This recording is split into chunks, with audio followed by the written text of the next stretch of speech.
Today we're going to talk about how to tell if you are a growth or a value investor. We are in late 2024, and I think there are a lot of people who believe they're a growth investor, but really they're not.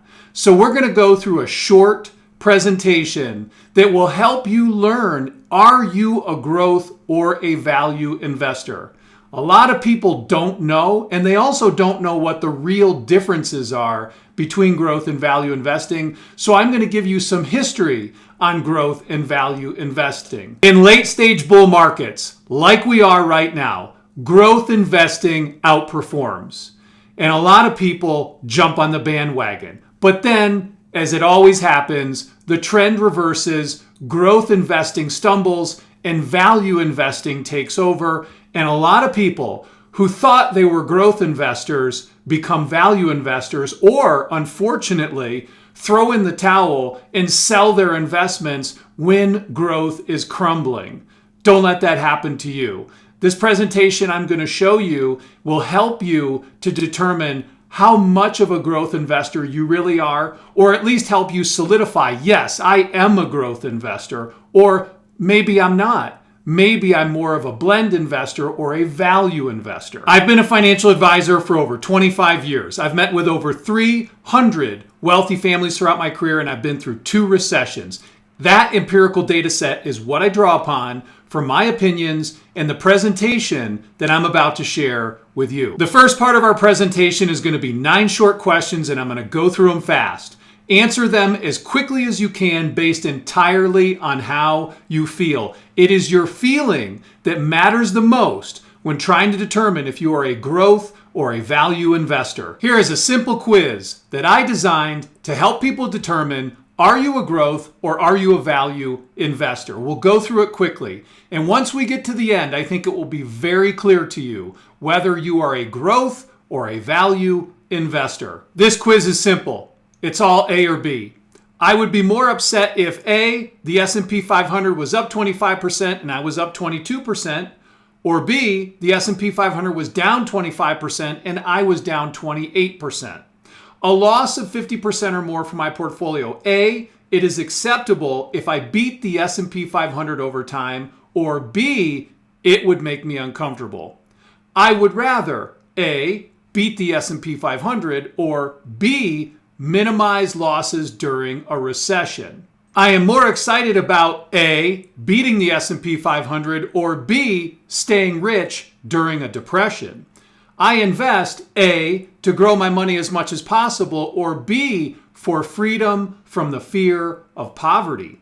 Which statement makes more sense? A, PE ratios don't matter for companies like Nvidia, Amazon, or Microsoft, or B, a PE ratio of 30 would make me concerned. Last 3 questions. Stocks that do not pay dividends, A, are just fine with me, B, will never be in my portfolio. The dividend yield on a stock or index, A, it is irrelevant to my decision to invest, or B, it is a critical part of my decision to invest.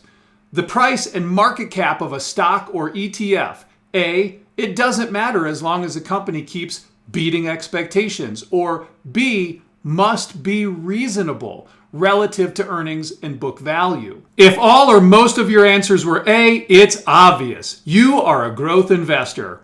And if most of your answers were B, you are a value investor. If you find that your answers are evenly split between A and B, then you are a blend investor. There are lots of people who are invested aggressively in their portfolio, invested for growth. But if they were honest with themselves and took this quiz and then reviewed the information that I'm about to share with you next, their feelings are different.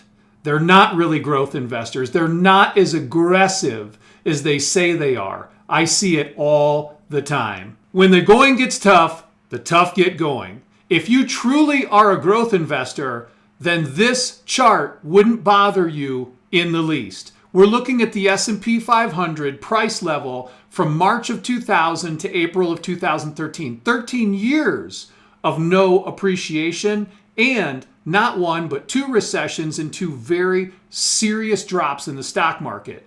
A growth investor wouldn't be fazed by this in the least.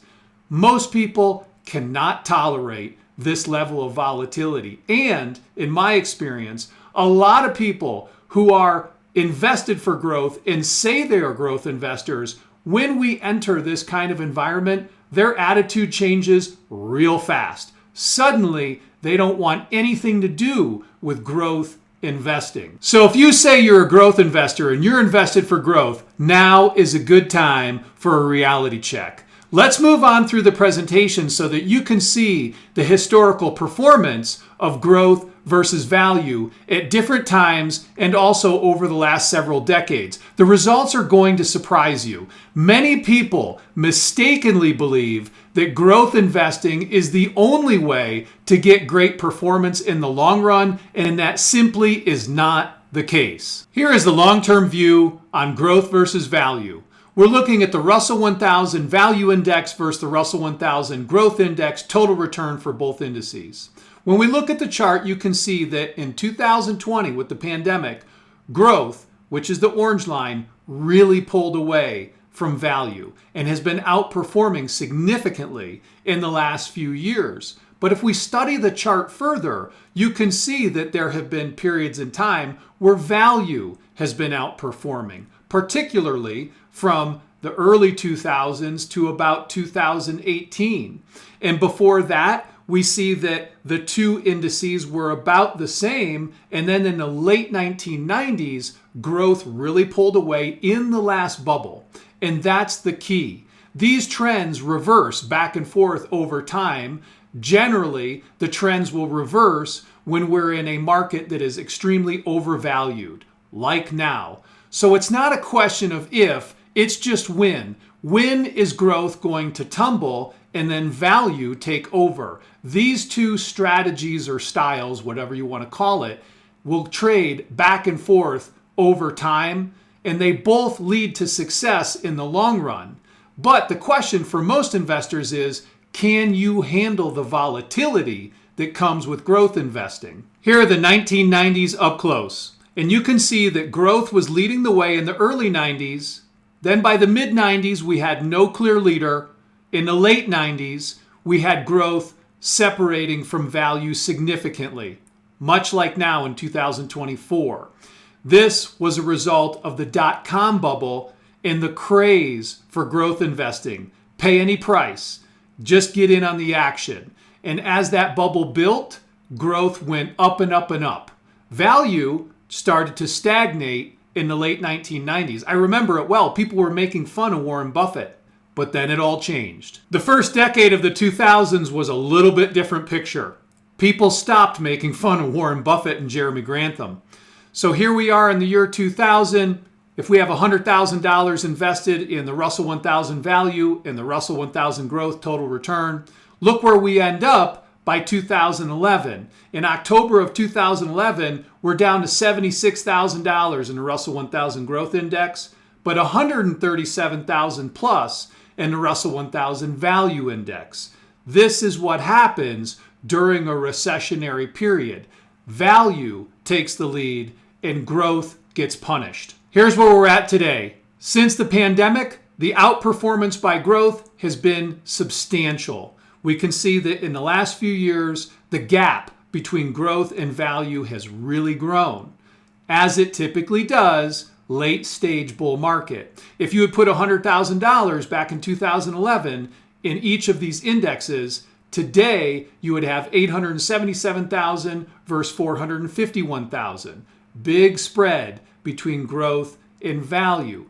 When will the trend reverse? I don't think it's a question of if, it's just a question of when. At some point in the future, these styles are likely to trade places again. And it generally happens when we're in a market that's extremely expensive, like we are now, and you have a very substantial performance gap between the two styles. Trees don't grow to the moon.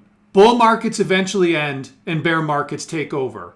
Value investing tends to work during periods of bear markets, which are the red arrows. Growth investing tends to work during periods of bull markets, which are the green arrows. We're looking at the S&P 500 price level way back to the 1950s, and it's really clear. You can see that there is a distinct pattern in the stock market. Bull markets, the green arrows eventually end. Bear markets, the red arrows take over. Back and forth, back and forth. This is where we're at today in 2024, late 2024. How much longer will the trend continue? I don't know, but I'm pretty confident that it won't be too much longer and the trend is going to break down and reverse. Maybe a couple years at the most. For those of you who are wondering, the S&P 500 is a growth index. We're looking at the S&P 500 versus the Russell 1000 value index, total return for both back to 1990. And you can see that it is a very similar chart to the Russell 1000 growth versus the Russell 1000 value. You can see the S&P 500 had outperformance by early 2000, and then that all changed. And here we are in 2024 with significant outperformance by the S&P 500 versus the Russell 1000 value index. And that is because the S&P 500 is a growth index and it's dominated by a handful of names: NVIDIA, Microsoft, Apple, etc., etc. If you think your portfolio is due for a review, please give my office a call. We would be happy to give you a second opinion on your investments. So let's add it all up. Growth investing and value investing both work in the true long term. In recent years, growth investing has been outperforming.